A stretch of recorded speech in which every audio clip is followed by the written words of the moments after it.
이제 두 번째 파트 시작하겠습니다.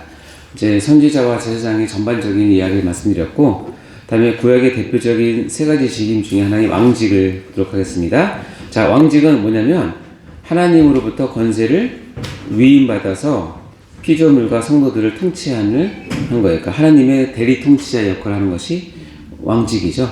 그래서 하나님은 우리 그 하나님의 백성이나 어떤 공동체나 어떤 일 사이에 왕을 세우시기 원하세요. 그 왕을 세우시는 이유는 뭐냐면 하나님께서 너희를 통치하는데 어떻게요? 왕을 대신 세워서 통치를 하는 방식을 취하세요.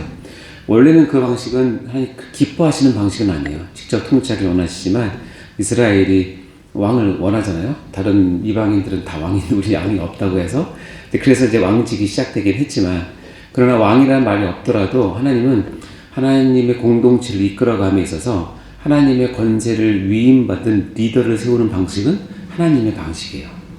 그걸 우리 교회도 지금 따르고 있는 거잖아요. 그래서 이겁니다. 시편 103편 19절에 보면 우리 그 통치의 근원, 그 힘은 어디서 오느냐 읽어볼까요? 시작. 여호와께서 그의 보좌를 하늘에 세우시고 그의 왕권으로 만유를 다스리는도다. 예, 여호와께서 그의 보좌를 하늘에 세우시고, 즉 하나님의 권세 가운데 그가 왕으로서 만유를 다스리시는 분으로 하나님을 표현하십니다. 따라서 왕들은 자기가 왕이 되었을 때 반드시 알아야 될 것이 있는데 뭐냐면 나를 누가 세웠다? 하나님이 세웠다. 그리고 하나님께서 통치를 나에게 위임하셨다라는 것을 반드시 알아야 돼요. 근데 성경에 보면 이것을 깨달은 왕은 그렇게 많지가 않아요. 그래서 인간이 그런가 봐요. 저도 왜 그렇게 못했지? 하고 만약에 제가 왕이 된다면 저도 잘 모르겠어요. 폭군이 될 수도 있고 자신이 없어요. 근데 그 왕이 주는 이 권력의 달콤함은 안 가져본 사람은 모르나 봐요. 근데 어쨌든 자신할 수 없지만 다윗을 비롯한 선한 왕들의 공통점이 뭐냐? 내가 비록 공식적인 명함은 왕이지만 진짜 왕은 누구다? 하나님이다. 나는 그의 대리자다. 이 관념이 뚜렷합니다. 여러분 나중에 이제 목회를 혹시 하게 되거나 개인 담임 목사가 되거나 우리 또 여성분들은 어느 부서에서 어떤 회사 제가 책임자가 되거나 할 때 반드시 기억해야 될 것. 여기 누가 주셨다? 하나님이 하셔야 될 일을 나에게 위임해서 맡겨주셨다는 생각을 반드시 하셔야 돼요. 이거 잊어버리면 성경에 나오는 90%의 잘못된 왕이 가는 길을 반드시 갈 수밖에 없어요. 그게 인간의 본성이기 때문에 그래요. 반드시 아셔야 됩니다. 아시겠죠? 그래서 이 왕직은 많이 실패를 합니다. 보면 호가호위라는 말 아세요? 호가호위. 여기 보면 제가 잘 쓴 건데, 자, 숲속의 왕은 호랑이에요. 그렇죠? 호랑이인데 호랑이가 행차를 할 때 호랑이 앞에 누구를 세우냐면 여우를 세워서 자기 앞길을 예비하게 합니다. 근데 이 여우가 호랑이를 모시고 가는데 자꾸 앞에 있는 많은 동물들이 막 절을 하고 경배하고 두려워서 피하고 막 그래요. 처음에 왜 그런가 했는데 나중에 보니까 착각했어요. 여우가 내가 그렇게 큰 사람인가? 내가 그렇게 위대한 사람인가? 왜 남을 보면 다 이렇게 존경을 피하고 남을 보면 이렇게 두려워 떠네? 아유야, 나 대단한 사람인가? 하고 착각하는 게 뭐냐? 호가호위예요. 여우호, 거짓과 범호, 위험이. 여우가 거짓으로 호랑이의 위험을 취한다는 뜻이에요. 근데 이게 호랑이가 만약에 여우가 그렇게 하는 짓을 알고 만약에 딱 판단하면 여우는 그 즉시로 뭐예요? 파면이에요. 파면이 아니라 죽음이에요.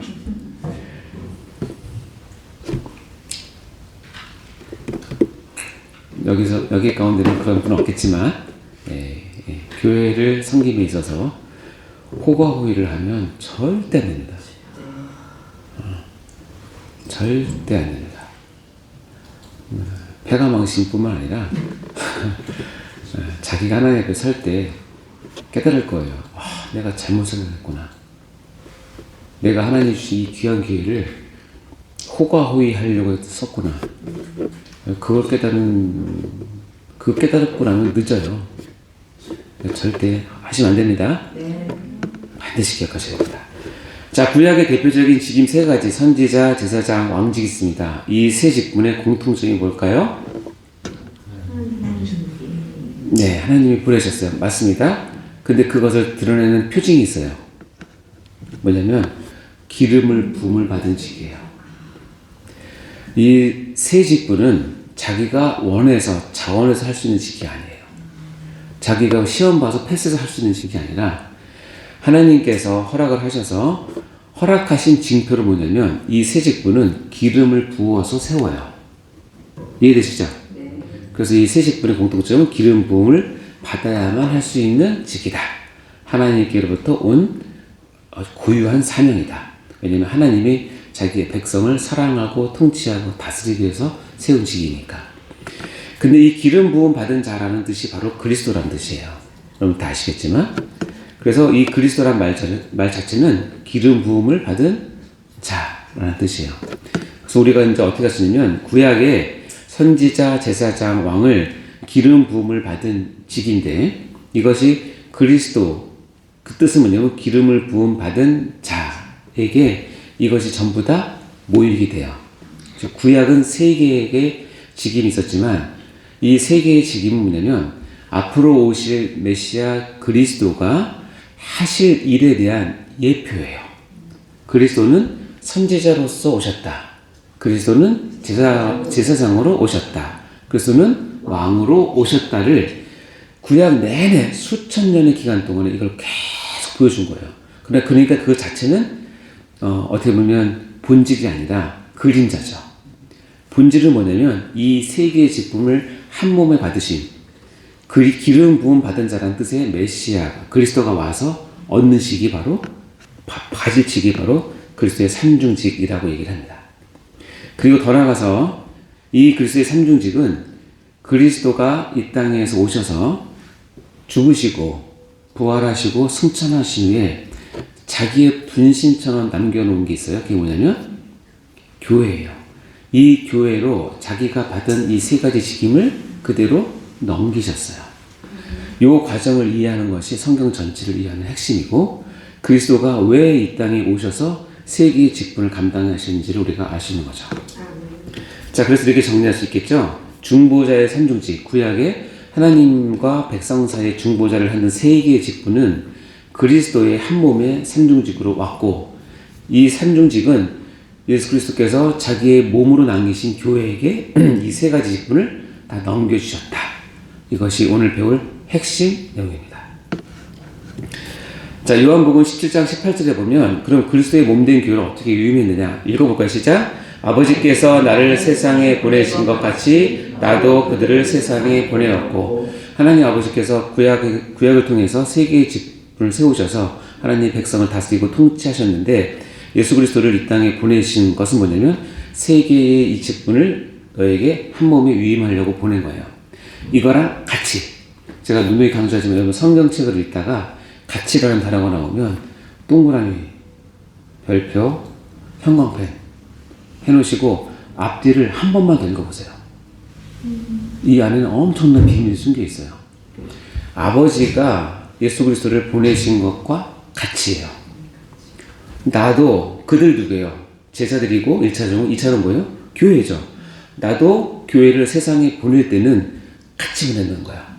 그럼 여러 가지로 해석할 수 있지만 오늘 우리가 배우는 강의에서는 아버지께서 그리스도를 삼중직을 감당하라고 보낸 것 같이, 나도 교회를 세울 때, 교회를 파송할 때, 교회를 일으킬 때 뭘 염두에 둔다? 내가 맡았던 세 개의 직분을 넘기겠다는 뜻이에요. 그러니까 우리는 예수를 믿는다, 교회에 참석한다, 교회 멤버가 되었다는 건 뭐냐면 예수님께서 했던 삼중직을 나는 그대로 받을 거라는 동의예요. 이해되시죠? 마태복음 28장 20절. 그럼 어떤 일이냐? 읽어볼까요? 시작. 내가 너에게 분부한 모든 것을 가르쳐 지키게 하라. 볼지어다 내가 세상 끝날까지 너희와 항상 함께 있으리라.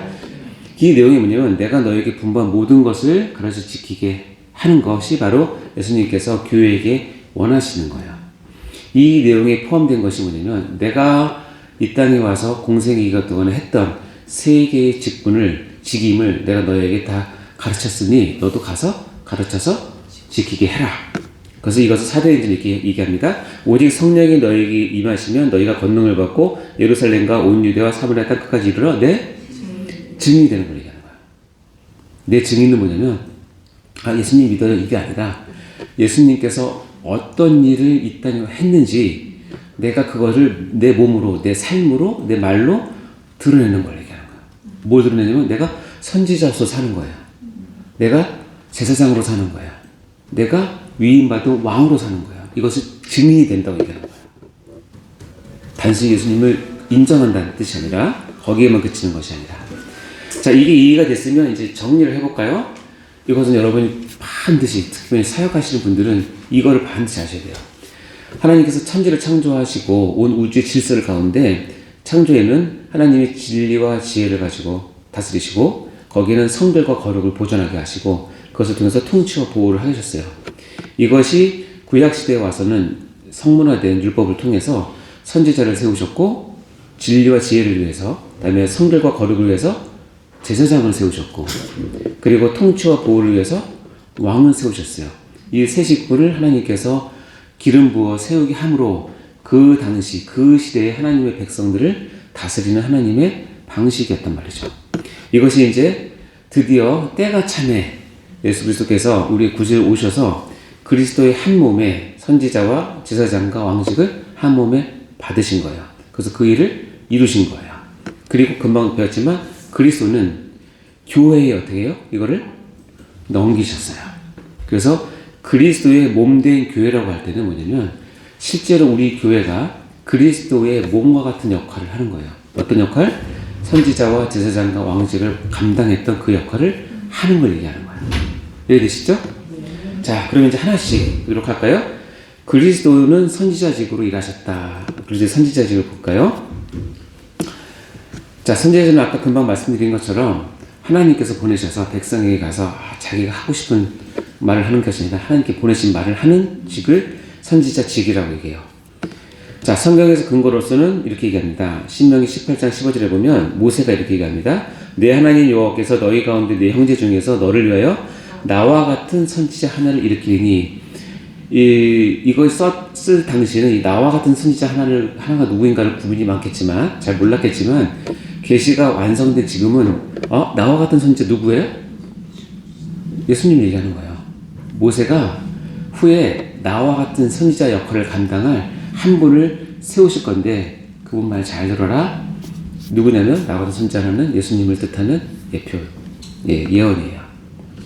예수님 스스로도 이렇게 합니다. 누가 보면 그러나 오늘과 내일과 모레는 내가 갈 길을 가야 하리니 선지자가 예루살렘 밖에서는 죽는 법이 없다. 자신의 죽음에 대해서 어떻게 했냐면 선지자가 예루살렘 밖에서는 죽는 법이 없어. 나는 예루살렘에 올라가야 해. 거기서 죽임을 당할 거라는 걸 표현하는 거예요. 그래서 자기를 뭐라고 얘기해요? 선지자라고 나는 선지자라는 거예요. 선지자직을 감당했다는 얘기죠. 이 선지자가 해야 되는 가장 첫 번째 일은 뭐냐면 예수님께서 이렇게 얘기하십니다. 내가 선지자인데 내가 왜 선지자냐면 내가 내 자유로 말한 것이 아니라는 거예요. 선지자의 가장 첫 번째 핵심이 뭐냐면 자기가 하고 싶은 말 짓거리는 것이 선지자가 아니에요. 내가 내 자유로 예수님이 하나님이세요. 우리가 배웠지만 예수님 신이세요. 그럼에도 불구하고 이 땅에서 선지자 역할을 감당하기 위해서는 뭐냐면 내가 하고 싶은 말 하는 것이 아니라 나를 보내신 아버지께서 나에게 명령한 것만 얘기하시는 거예요. 이게 얼마나 대단한 겸손입니까? 예수님이 그렇게 해도 아무도 흠잡을 사람도 없어요. 실수하지 않으세요. 그럼에도 불구하고 예수님은 내가 선지자이기 때문에 선지자는 누구냐면 내가 하고 싶은 말 하는 사람들이 아니야. 나도 선지자로 왔기 때문에 아버지가 나에게 할 말을 친히 명령해 줬기 때문에 나 그 말만 한다? 이렇게 말씀하시는 거예요. 이 얘기 뭐냐면 나 선지자로 왔다는 것을 강력하게 얘기하는 거예요. 왜냐면 구약에는 선지자란 누군가를 설명할 때는 가장 첫 번째 단계가 뭐냐면 하나님께서 보내신 말을 하는 사람이라고 되어 있어요. 그러니까 나는 그의 명령에 영생인 줄 아노라. 그러므로 내가 이르는 것은 내 아버지께서 내게 말씀하신 그대로니라. 이게 참 선지자. 예수님이 그 일을 하셨어요. 아버지께서 나에게 말한 것 그대로 하는, 목에 칼이 들어와도 십자가에 못 박혀도 나는 아버지가 주신 말만 할 거야. 잠깐 힌트 나가자면, 지금 내가 강조하는 이거는 뭐냐면 교회인 우리가 해야 될 일이에요. 우리가 선지자 감당해야 되니까. 그래서 선지자는 어떤 직무를 하냐? 하나님의 의지와 뜻을 백성에게 알려주는 역할을 하셔야 되고, 두 번째는 뭐냐면 율법을 도덕적으로 영적으로 해석해줘서 현재 벌어지고 있는 상황에 대해서 하나님께서 어떻게 말씀을 하시는지를 해석을 해주는 역할을 하는 것이 선지자예요. 그리고 항상 백성들은 죄와 형식주의에 빠져있기 때문에 이것을 대항해서 깨우쳐주는 역할을 하는 것이 선지자예요. 네 번째는 뭐냐? 백성들로 하여금 다시 하나님과의 언약 관계로 돌아오게 하는 거예요. 하나님과의 언약 관계를 우리는 새끼손가락 걸고 약속했던 그런 관계 정도가 아니에요. 계약서를 쓴 그런 관계 정도가 아니에요. 하나님의 언약 관계는 원뜻은 뭐냐면 하나님과 우리 사이의 부부 관계를 얘기하는 거예요. 왜냐면 하나님은 우리 언약을 백성 삼으실 때 결혼한 걸로 생각을 하시기 때문에, 이 언약 의무의 길은 뭐냐면 부부 사이에 가져야 될 의무의 길로 다시 돌아오게 하는 거예요. 그래서 하나님과의 관계가 어긋난 것을 성경에서 가장 많이 사용하는 비유가 뭐냐면 뭐죠? 간음이에요. 음란, 간음. 우상숭배를 음란이라고 해야 돼요. 영적인 음란. 의무의 길로 다시 돌아오게 하는 것. 그렇게 함으로써 하나님의 영광스러운 뭐예요? 약속을 끝까지 상기시킴으로 믿음을 북돋아 주는 것이 선지자가 하는 얘기예요. 그 선지자가 하는 일 중에 좀 독특한 게 있는데, 선지자의 삶을, 선지자의 행동 자체를 메시지로 삼아버려요. 삶 자체로 시청각하는 거예요. 하나님은 절대 주권자예요. 한 사람의 인생을 내 메시지를 전하는데 쓸 수 있을 권한이 있어요, 없어요? 우리가 인권이 있는데 그러면 돼요? 하나님이 또 나한테 허락받고 해야 되는 거 아니에요? 아, 웃지 마시고 진짜. 호세아는 북이스라엘 선지자잖아요. 북이스라엘이 하나님 보시기에 너무 음란한 거야. 너무 우상숭배하고, 너 나랑 결혼했는데 맨날 간음해. 이거를 보여주려고 뭐냐면 멀쩡한 청년 호세아를 고멜이라고 하는 직업 여성에게 보냅니다. 근데 호세아가 한마디 반응이 없어요. 여러분의 아들이 엄마 저 이 여자랑 결혼하고 싶어서 왔는데 잘 나가는 접대고요. 그럼 하시겠어요? 이 결혼 반대했어요? 하지 않겠습니까? 근데 호세아는 고멜을 데려다가 아이를 낳죠. 이름도 로암미 해서 뭐 하나님은 내가 딱 들고 짓잖아요. 그 이름을 왜 져요? 거기에 다 하나님의 마음이 들어가 있는 거예요. 나 이제 네 이스라엘 보면 너무 지겹다. 너 은혜 떠났다. 너 이제 망한다. 그러면 호세아는 남자고 왜 순결한 여자, 처녀인 여자를 얻을 권리가 없겠으며 왜 그렇게 하고 싶지 않겠어요? 더 놀라운 거 뭔지 아세요? 이 고멜이 애 셋 낳고 도망가는 게 아니라 옛날 생활이 그리운 거예요. 여러 남자를 상대했나 생각해서 다시 그 업소로 가요. 자, 이쯤 되면 어떻게 할까요? 버려야죠. 법원에 가서 이혼장 써가지고 제출하면 그건 끝입니다. 그렇게 해도 호세아한테 뭐라고 할 수는 있어요, 없어요? 아무도 없죠. 당연히 그렇게 하라고 그러죠. 하나님이 뭐라고 하는지 아세요? 너 가서 너 집에 있는 모든 재물 다 팔아서 몸값 지우고 데려오라고 그래요. 그래서 호세아가 자기 집 다 팔고요. 혹시 돈 모자랄까봐 있던 공식을 현물로 들고 가요. 쉽게 말해 그 포주한 데 가서 그거 다 지불합니다. 그리고 데리고 옵니다. 그때 썼던 단어가 구속이에요. 호세아는 전 남자니까 얼마나 힘들었을까. 데려오는 자기 아내가 지금 어저께까지만 해도 여러 남자를 상대했다는 생각을 하면 그걸 어떻게 견디죠? 하나님의 마음이 호세아에게 다 투입된 거예요. 근데 호세아는 이런 방구 없이 그걸 다 해냅니다. 이게 선지자예요. 특히 여러분 사역자로 부르심을 받은 여러분, 하나님께서 이렇게까지 하시겠습니다마는 하나님께서 하나님의 마음을 여러분을 통해서 나 너를 통해서 드러내고 싶은데 너 이거 해줄 수 있니? 라고 했을 때 저도 하나님 남자거든요. 저도 인격이 있거든요. 인권이 있는데 어떻게 그럴 수 있습니까? 이렇게 말할 수 있어요. 하셔도 돼요. 그러면 하나님은 사역자는 아니에요. 이거는 도덕적인 거 떠나는 거예요. 이게 말로 표현 안 된다니까요. 제가 믿는 하나님은 그런 주권을 가신 분이에요. 재훈아, 너 이제 그만하고 이제 딴 거 해도 나는 어떻게? 따라갈 수밖에 없는 사람이에요. 근데 하나님은 선하시고 나의 모든 것을 아시기 때문에 내가 감당할 수 없는 것까지 시키시겠어요? 모르겠어요.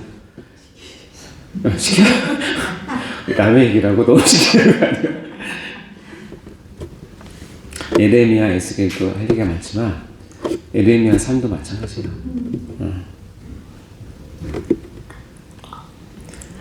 에스겔도 7년 동안 벙어리를 있으라고 그래요.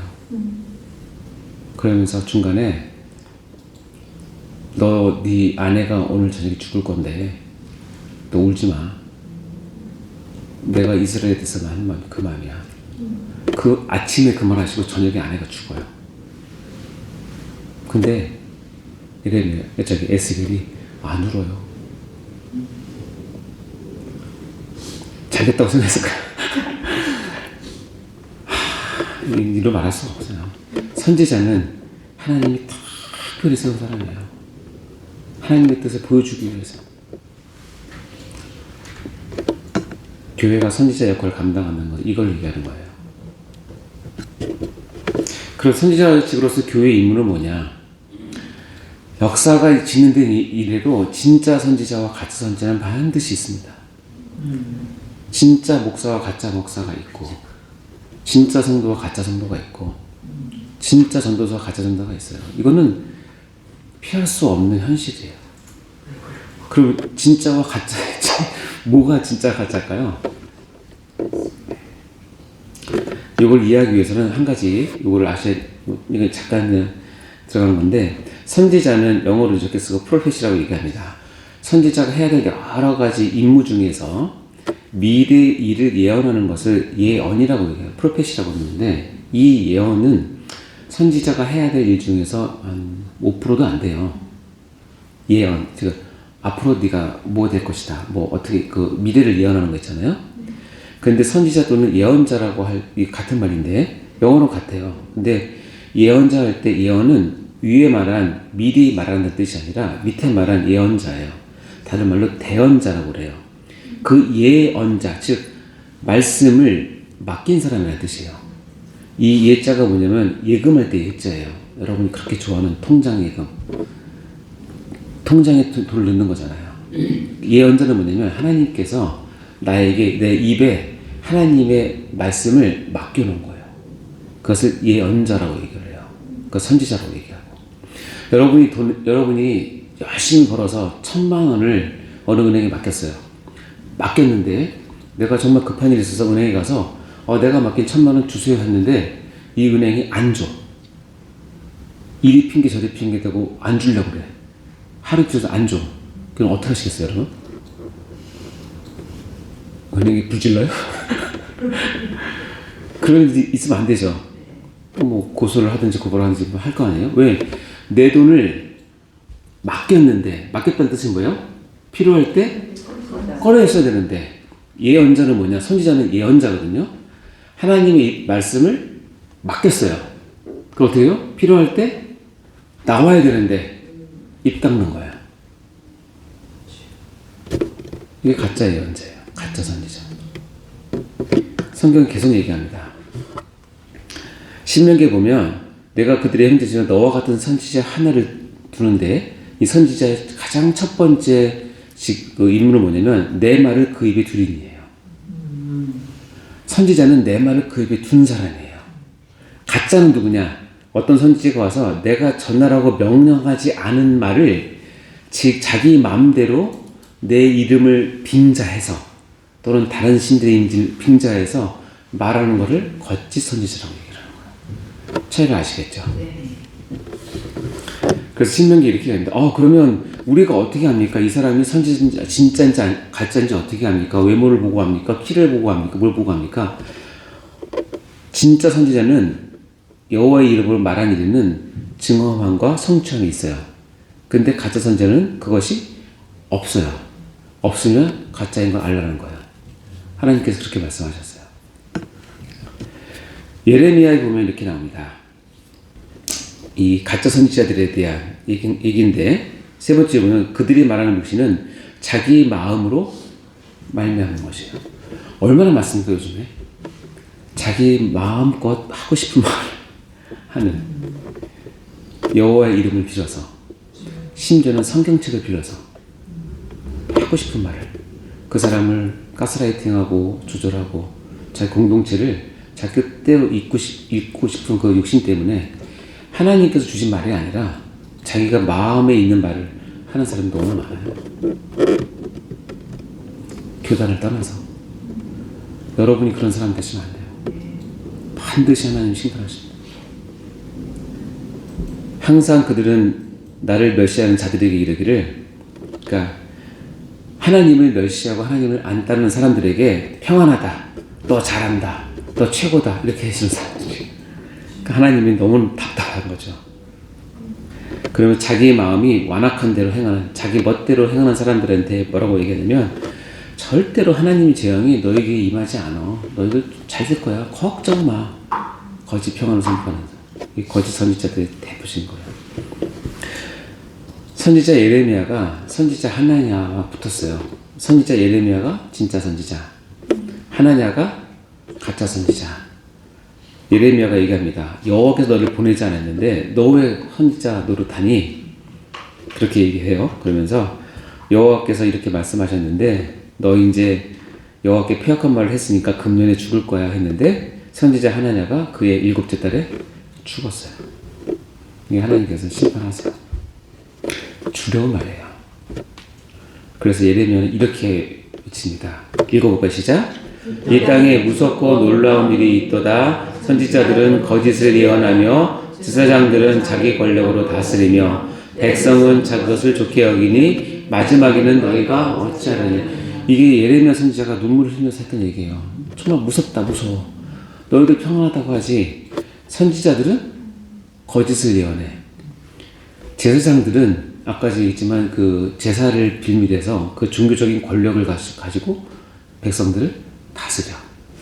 근데 깨어있어야 백성들은 오히려 그것을 좋게 여겨. 왜 좋게 여긴 줄 아세요? 거짓 선지자와 가짜 제사장들이 왜 하나님들 이렇게 좋게 여긴 줄 아세요? 처음엔 껄끄러운데 이 두 그룹은 그들 비유만 잘 맞춰주면 다 만족하기 때문에 그래요. 먹고 살 수 있어요. 뇌물 조금 주고 좀 해주고 아부 좀 떨어주고 따르는 척 해주면 다 축복해서 잘하니까 편한 거예요. 그러니까 백성들은 좋게 여겨요. 그러니까 막 쉽게 3일체가 돼서 나라가 망하신 거예요. 하나님 나라가. 마지막에 너희가 이거 어떻게 감당할래? 이런 얘기야. 그러니까 예레미야는 늘 눈물 흘리는 거예요. 이걸 아니까. 괴롭죠. 안 괴롭습니까, 여러분? 이게 안 괴로운데 여러분 사역하시면 곤란해요. 이게 안 괴로운데 어떻게 사역합니까? 이게 괴로워서 눈물이 나고, 얘네들이 이 거짓 선지자가 들리는 말을 다 따르고 제사장들이 비유마처럼 살면서 이렇게 사는 게 좋사오니, 이 정도면 됐사오니, 하나님은 이 정도면 됐는데 뭘 더 나한테 원하세요? 라고 하는 여러분의 아이들과 성도들을 보면 분통 터지고 속상하고 이러면 안 되는데 이게 있는 사람이 사역자고 이게 있는 사람이 진짜 예레미야예요. 그러니까 사역자는 눈물 없이 사역한다는 거는 안구 건조증이 걸리지 않는 이상은 어려워요. 주여. 자, 볼까요? 사도행전에 보면 신약을 볼까요? 신약은 여러분 성령 충만함이, 즉 예수께서 승천하심에 약속하신 게 있어요.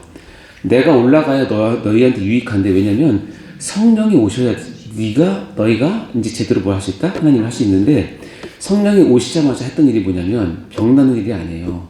신병이 보여주는 게 아니에요. 뭐냐면 말을 하겠어요. 말.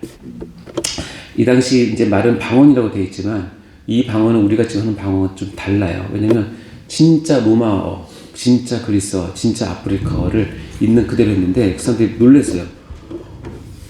이게 제가 저 나라 사람인데 말하는데 알아듣는 거야. 일본어, 중국어 다 나오는데 성령이 말하게 하심에 따라 다른 언어를 말하기 시작했어요.